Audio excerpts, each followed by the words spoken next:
Halo mas bro, mbak bro, dek bro, apa kabar? Semoga kalian semua selalu dalam keadaan sehat dan diberikan rezeki yang melimpah. Di video kali ini, saya akan menceritakan alur cerita film Jepang yang berjudul Dawn of the Villainess yang dirilis tahun 2017, yang disutradarai oleh Kazuya Shiraishi, sekaligus sebagai penulis di film ini. Di mana film ini menceritakan 3 orang perempuan yang bekerja sebagai wanita penghibur melalui agen yang bernama Malaikat Istri Muda. Wanita ini akan datang dan memenuhi kebutuhan para pria yang doyan jajanan serabi lempit. Tanpa banyak macam leceh, siapkan teh hangat, kopi hangat. Langsung saja kita remas alur ceritanya. Markicrot. Film ini diawali dengan memperlihatkan seorang wanita yang berada di dalam mobil sambil memegang HP. Wanita ini bernama Masako. Dia salah satu wanita yang bekerja di agen Malaikat Istri Muda. Dan sang sopir bernama Harikiri, yang juga seorang vlogger. Harikiri diam-diam menjadikan Masako untuk bahan kontennya dengan cara memasang kamera di mobil untuk merekam Masako. Dan tibalah Masako di tempat pelanggannya. Terlihat seorang pria berambut panjang, dibalut kain putih. Pria ini bernama Takada, yang sedang serius di depan komputer. Tanpa banyak basa-basi, Masako langsung menjajakan jajanan serabi lempitnya. Satu persatu bungkusnya dibuka sampai terlihat semuanya. Laki-laki itu kemudian menawar 10.000 yuan dari 24.000 yuan yang ditawarkan Masako. Setelah nego berhasil, jajanan serabi lempit Masako langsung dilahap oleh laki-laki tersebut. Setelah selesai, mereka mengobrol sebentar dan Masako ditawari untuk bermalam di rumah Takada. Namun Masako memilih untuk pulang.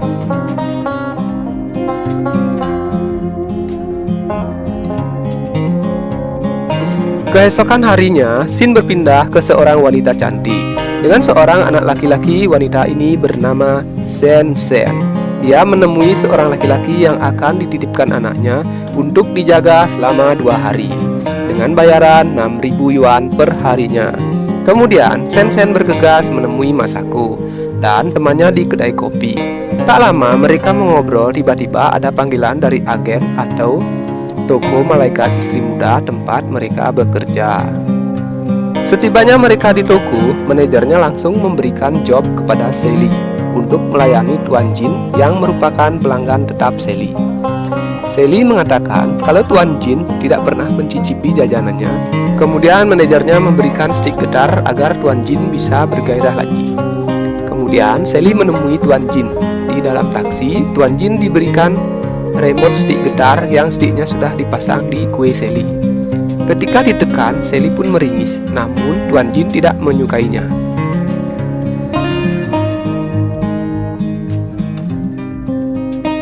Kita kembali ke toko di mana Masako sudah mendapatkan pelanggan.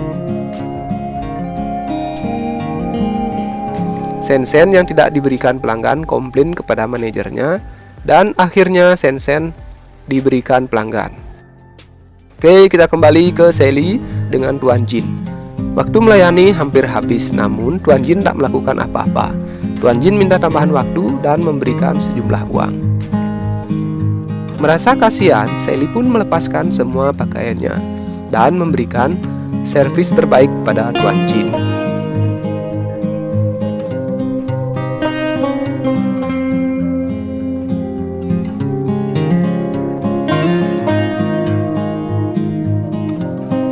Sementara, Sen-sen pun bertemu pelanggannya. Sen-sen terlihat seperti gadis remaja yang baru saja pacaran. Dia agak malu-malu kucing saat bertemu pelanggannya. Sempat menolak diajak kuda-kudaan, namun berhasil dijebol juga. Ibunya yang asik kuda-kudaan, sementara anaknya yang jadi korban. Terlihat ada bekas cubitan di tubuhnya. Setelah 2 hari, anaknya pun dijemput oleh Sen-sen.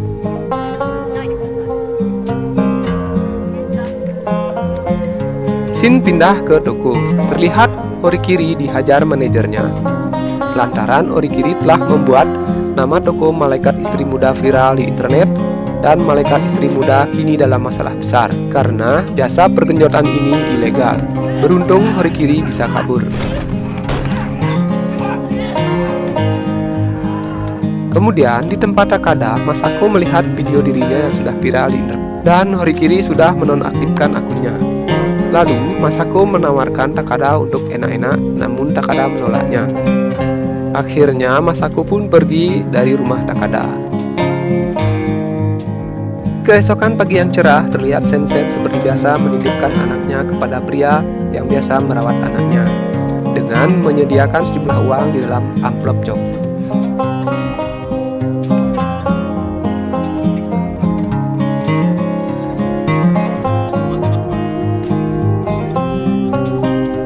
Scene berpindah ke Tuan Jin, di mana diam-diam Tuan Jin menaruh hati pada Sally. Kemudian Tuan Jin mengikuti Sally dengan maksud mengetahui lebih banyak tentang Sally.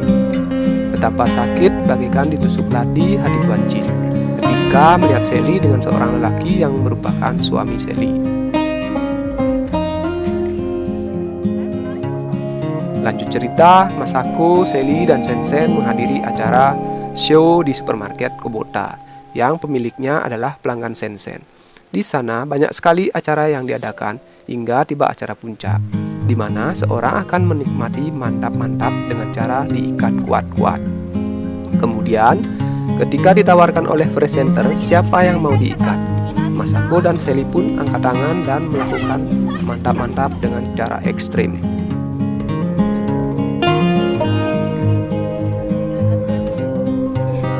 Sementara Masako dan Sally ikut pertunjukan, Sensen diajak oleh laki-laki menuju ke suatu ruangan. Di sana ia diikat dan dipreteli secara sadis. Pertunjukan Masako dan Sally telah selesai, namun Sensen tidak juga muncul. Akhirnya Masako dan Sally pulang berdua saja. Kemudian Masako menuju ke rumah Takada, di mana Takada sedang mandi. Tiba-tiba Masako datang dan memeluk Takada. Akhirnya cupang-cupang pun terjadi. Ketika Masako sudah siap dijebol, Takada malah berhenti dan membuat Masako kecewa. Sungguh terlalu.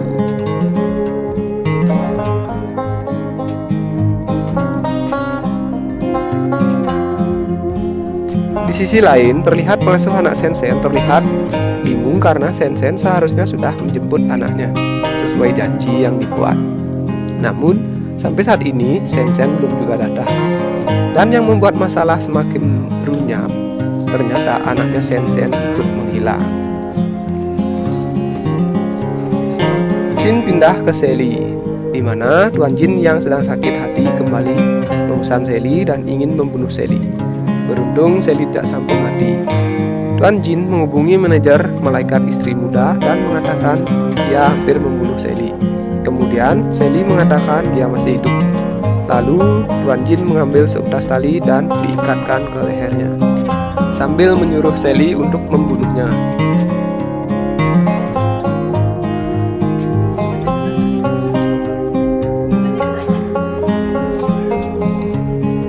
Kita kembali ke toko di mana manajer sedang ketakutan dan hendak kabur. Namun belum sempat kabur, polisi sudah sampai di toko. Kembali ke Sally dan Tuan Jin, di mana Sally melayani Tuan Jin dan memberikan kenikmatan sebelum akhirnya Tuan Jin menghembuskan nafas terakhir.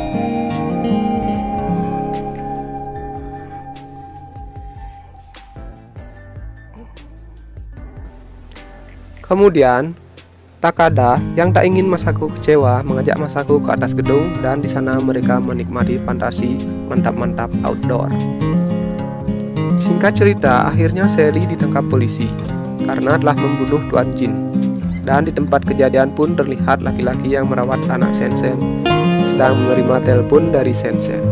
Dan tiba-tiba anaknya sempat hilang, kembali lagi dengan sendirinya. Dan akhirnya anaknya dijemput juga oleh Sensen. Scene berpindah lagi ke toko malaikat istri muda, di mana Masako datang menemui manajernya dan manajernya mengatakan kalau toko ini akan tutup karena sudah banyak sekali kasus. Obrol punya obrol, manajernya pengen ngemil. Akhirnya Masako melayani manajernya bermantap-mantap pria, sekaligus sebagai perpisahan karena toko akan tutup. Setelah itu, di saat Masako duduk sendiri di luar toko, tiba-tiba datang Horikiri dan mengajak Masako untuk gabung bersama Horikiri karena saat ini Horikiri pun juga buka jasa berkejutan.